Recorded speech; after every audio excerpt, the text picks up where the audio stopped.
Law enforcement agencies have a device that can collect information from your cell phone, like where you are and calls that you've recently made. And we're now hearing that Johnny Law is using this device a lot more often than we realized.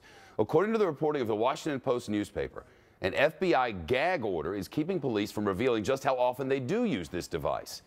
The maker of it reportedly told the FCC, the Federal Communications Commission, that it's only for emergencies, or for emergencies only, I should say. But according to the Post, cops have used it in cases like the robbery of a small-time pot dealer. Law enforcement agencies in at least 20 states have bought this thing, according to the American Civil Liberties Union. The FBI tells the Washington Post that the agencies are not collecting the content of your calls or texts. Not doing that. Catherine Herridge being careful in Washington this afternoon. What else are we learning about this thing, whatever it is? Well, Shepard, these new documents were obtained through a court action by the ACLU, and they suggest the use of this Stingray technology by local police departments is really far more widespread than previously reported. In addition, this technology is considered an invasive surveillance device because it mimics a cell phone tower, sending a signal that fools your cell phone into transmitting location and other identifying information.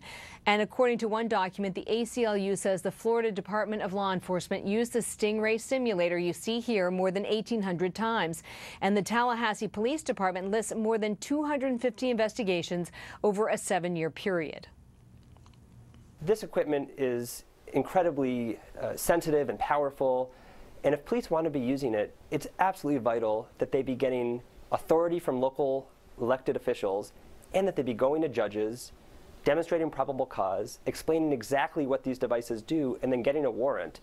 Anything short of that, and we've seen a lot short of that around the country, is a violation of the Fourth Amendment. Fox News asked the Tallahassee Police Department for comment, but there was nothing immediate, Shep. What about the argument that it's a legitimate surveillance tool?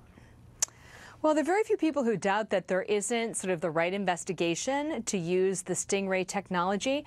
But what the ACLU says is that there are at least a handful of states now where there are challenges to the use of this technology. In effect, that it's being used, but when it gets to the court case, the defense is not told about the Stingray, and sometimes these prosecutions just never go anywhere as a result.